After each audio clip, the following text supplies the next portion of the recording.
better? I'm proud of you. Guys, Kate, you can go to music. It's very vibey, it's very loungy. Guys, my name's Michael McChesney. I am your Roastmaster General for this evening. Thank you so much for coming out to our 5th ever Triangle Roast Battle. Give it up for yourselves for being here. Support local comedy. We got a ton of fantastic comics here tonight to insult each other in the most talented, well-written, brutal way possible. And then we're going to have 3 of the most talented comedian judges here tell them whether or not they suck or if they're good. Friendships will be lost, bridges will be burned, maybe new friendships, in fact, maybe love. We might fall in love tonight. I plan to. But most importantly, it's going to be a fantastic show. Are you guys ready to meet your judges?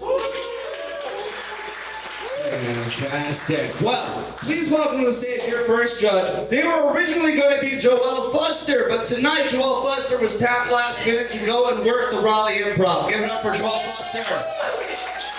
We love to see our people winning, but also boo Joelle Fuster for leaving us tonight. Boo! Too big for this. But somebody who wasn't too big for this, but is equally talented, please give it up for your first judge, Maya. Welcome, everybody!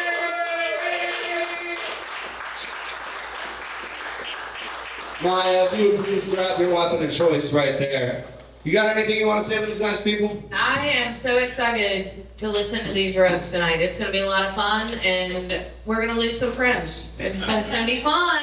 Oh yeah, give it up for Maya. One more time, everybody. And please welcome to the stage your next judge for this evening. She's a fantastic comic. She's also a teacher. She's also the only person I know with wrestling librarian face. It's the very funny Devin Roberts, everybody!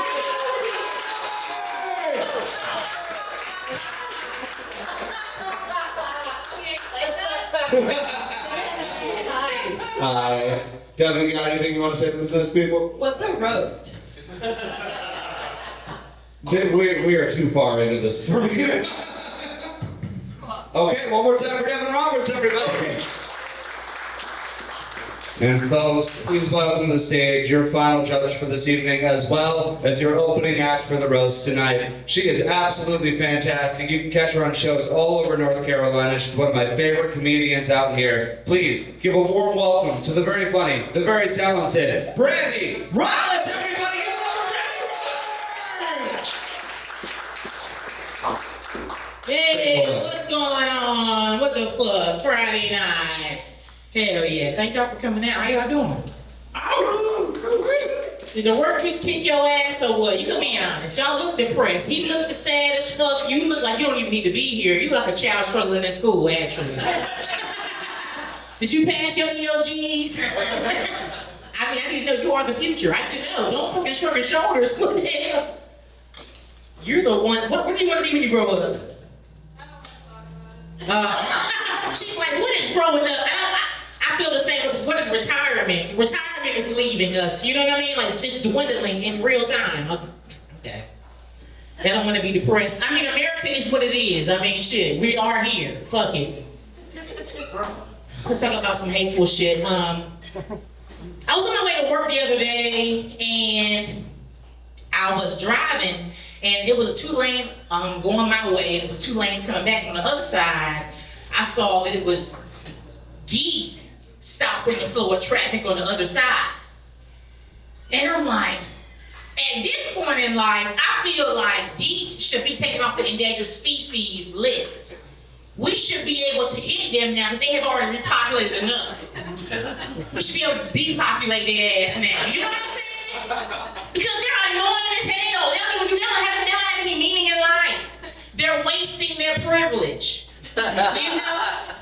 All they do is have their big ass families in the middle of the streets all the middle of the time of the day. You know what I'm saying? That is not what their ancestors fought for. The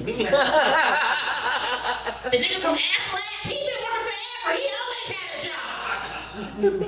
Donald Duck always had a job. I don't even tell you to reach for Hollywood. You can reach local. You can go to Duck Donuts and be in a commercial. You know what I'm saying? Okay. It's crazy. Does anybody else walk around in public with headphones on but not listening to no music? See, don't be weird. Be real.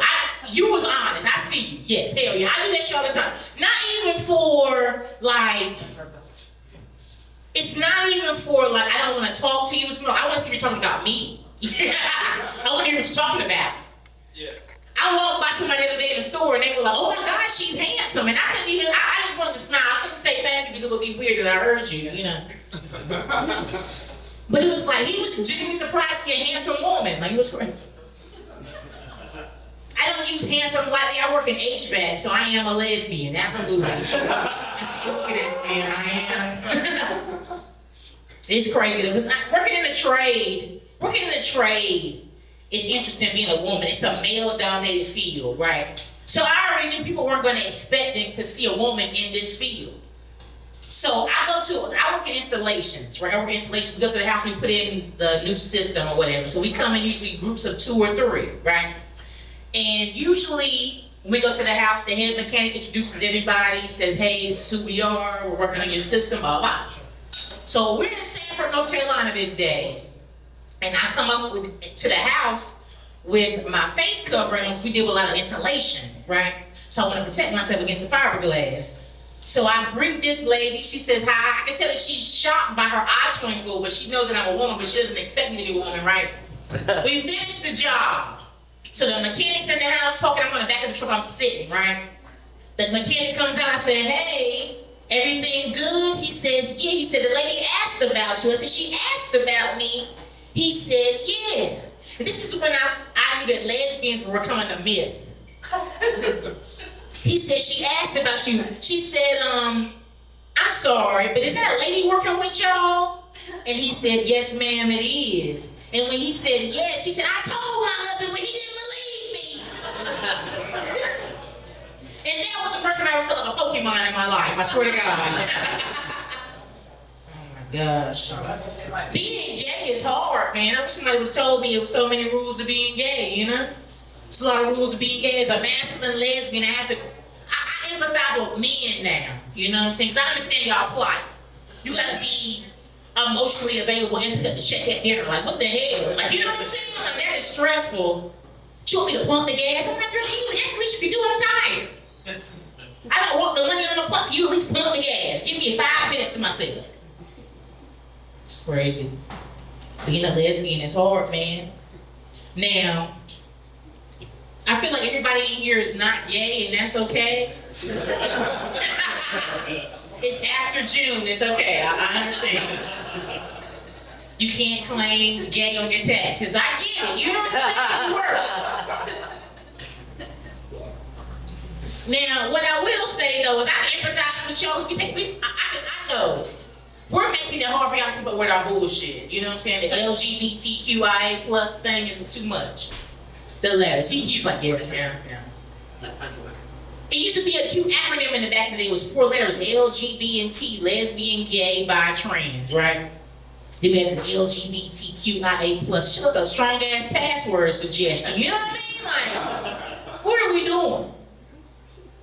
And all the letters didn't piss me off. There's only one letter that pissed me off the most. The Q, and the Q didn't piss me off. The Q stands for queer, and that's the gray area for us. Okay? Now, I'm a masculine lesbian. I've sucked a dick before in my life. Okay? Close your ears for the rest of this bit. Yeah, close your ears.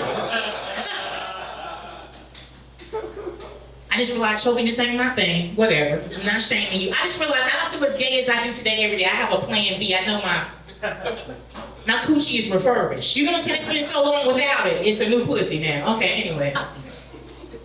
I know how to buy my way into heaven. I've seen Constantine. It's all about sacrifice. All right, whatever. The Q didn't piss me off. The I didn't piss me off. The I stands for intersex. Shows where the intersex person is, makes some noise. Woo! Okay, if you don't know, close your eyes. We're going to do a visual. The intersex person is simply somebody that's blessed in multiple areas, right? They might have a goatee and a fat ass. Keep your eyes closed, yeah.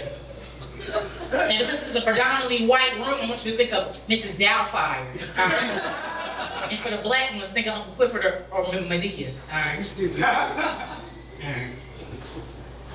The I didn't piss me off. The A is what pissed me off the most. A stands for asexual. They don't have sex with anybody. Why are they there taking up our air and resources? That pisses me off, actually. The best way I can describe my relationship with ex-sexuals is like being at a house party where people don't dance. And my friends want to get in, but we have capacity. You know what I mean? It's crazy. I realize being a masculine lesbian, I'm going to attract two types of men without even trying. It's whatever, you know? The first group is easy. I feel like the first group is a given, you know? The first group of men that I realize I'm always going to attract is ex-cons, felons, men that been to prison. Anybody that want to fuck another man, that's right there. Without being gay, no homo, you know what I'm saying? The second group that shocked me was men in wheelchairs.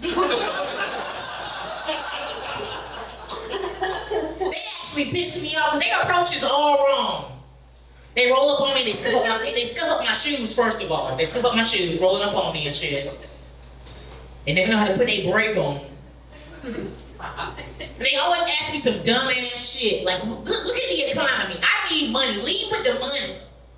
Because obviously dating somebody with a handicap is more expensive than just having a pussy. You know what I'm saying? Like they want to ask me shit like, when you gonna have my baby? When you gonna be my girl? And I'm like, how much money do you bring in a month? You know what I mean? Because dating you, I need a ramp on the house and shit.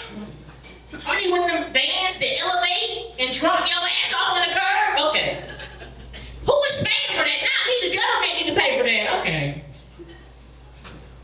Y'all tightening up. This is a roast battle. The handicap is least of your worries. Let me end this shit. Alright. So I recently quit my job. I moved from a grocery store to a trade skill, right? And working at a grocery store taught me a lot. First of all, that was the worst job I've ever had. I'm gonna tell you that right now. It was the worst job I ever had. I hated it so much. I was a stalker, and I worked in the meat department part-time, which is questionable for a lesbian, but I don't have time to talk about it. If I had to describe my job, I got paid 8 hours a day to be an NPC. I was a non-playable character. Somebody needed me or bumped into my ass. You know what I'm saying? I would just pick an aisle and stand by the merchandise and just body weight like a trooper from GTA and just somebody bumped into my ass. You know what I'm saying? I'm just doing this. And I'm like, I'm doing this shit.